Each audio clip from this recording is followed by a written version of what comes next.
Welcome my dear students and friends. আমার আজকের এই ছোট্ট আপডেটে তোমাদের জন্য থাকছে একটা দারুণ খুশির খবর। আর সেই খবরটা কি নিশ্চয়ই এতক্ষণে উপরে হেডিং দেখে নিশ্চয়ই বুঝতে পেরে গেছো। হ্যাঁ, ঠিকই ধরেছ।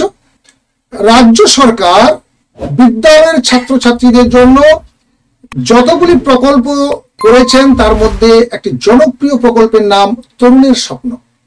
আর সেই তরুণের স্বপ্ন প্রকল্পে প্রতি বছর এইচএস স্টুডেন্টদেরকে যখন তারা দ্বাদশ শ্রেণীতে পড়াশোনা করে সেই সময় রাজ্য সরকারের তরফ থেকে 10,000 টাকা দিয়ে দেওয়া হয় অ্যাকাউন্টে, তারা যাতে একটা ট্যাব কিনতে পারে এবং অনলাইন ক্লাসে তারা যেন অংশগ্রহণ করতে পারে।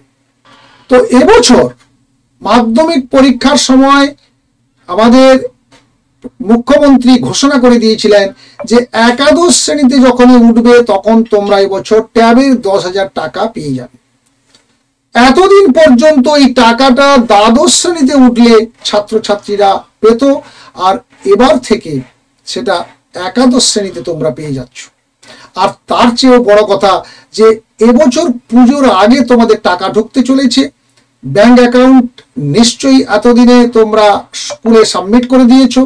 বিভিন্ন বিদ্যালয়ের তরফ থেকে ছাত্রছাত্রীদের কাছ থেকে অর্থাৎ একাদশ শ্রেণীর ছাত্রদের কাছ থেকে তাদের ব্যাংক অ্যাকাউন্টের ডিটেলস চাওয়া হয়েছিল, আর এতদিনে নিশ্চয়ই তোমরা সেগুলোকে জমা করে দিয়েছো।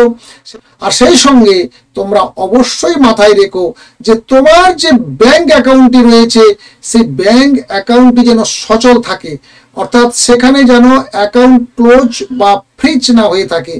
তোমরা আগে ভাগে গিয়ে ব্যাংকের সঙ্গে যোগাযোগ করো, ব্যাংকের ম্যানেজারকে গিয়ে অ্যাকাউন্ট নাম্বারটা দিয়ে বলো তার স্ট্যাটাস কি। যদি দেখো যে ফ্রিজ হয়ে গেছে কিংবা বন্ধ করে রেখে দেওয়া হয়েছে কোনো কারণে, তাহলে অবশ্যই তোমরা দ্রুত KYC ওখানে জমা করো, জমা করে ব্যাংক অ্যাকাউন্টটাকে আবার চালু করে নাও। কারণ পুজোর আগেই তোমাদের টাকা যাতে প্রত্যেকের অ্যাকাউন্টে যায় সেই ধরনের নির্দেশ জারি হয়ে গেছে রাজ্য সরকারের ফিনান্স দপ্তর। আর সেই কারণের জন্য প্রতিটি বিদ্যালয়ের প্রধান শিক্ষক মহাশয় বা পরিচালন সমিতি বা যারা দায়িত্বে রয়েছেন তারা নিশ্চয়ই তৎপর হয়ে উঠেছেন, সেটা নিশ্চয়ই তোমাদের নজরেও এসেছে। তাহলে এই আপডেটটিতে তোমরা যে খবরটা পেলে নিশ্চয়ই তোমাদের মনটাকে খুশিতে ভরিয়ে দিয়েছে। শুধু তুমি একা খুশি হলে চলবে না, খবরটি তোমার বন্ধুদের কাছে খুব দ্রুত পৌঁছে দাও, অর্থাৎ ভিডিওটিকে শেয়ার করো। আর সেই সঙ্গে জানাই যারা নতুন তারা অবশ্যই চ্যানেলটিকে সাবস্ক্রাইব করবে, পাশে থাকা বেল আইকন ক্লিক করবে, অল নোটিফিকেশন অন করে নেবে। আজকের মতো আপডেটটি এখানে শেষ হলো, দেখা হচ্ছে নেক্সট ভিডিওতে। Thank you.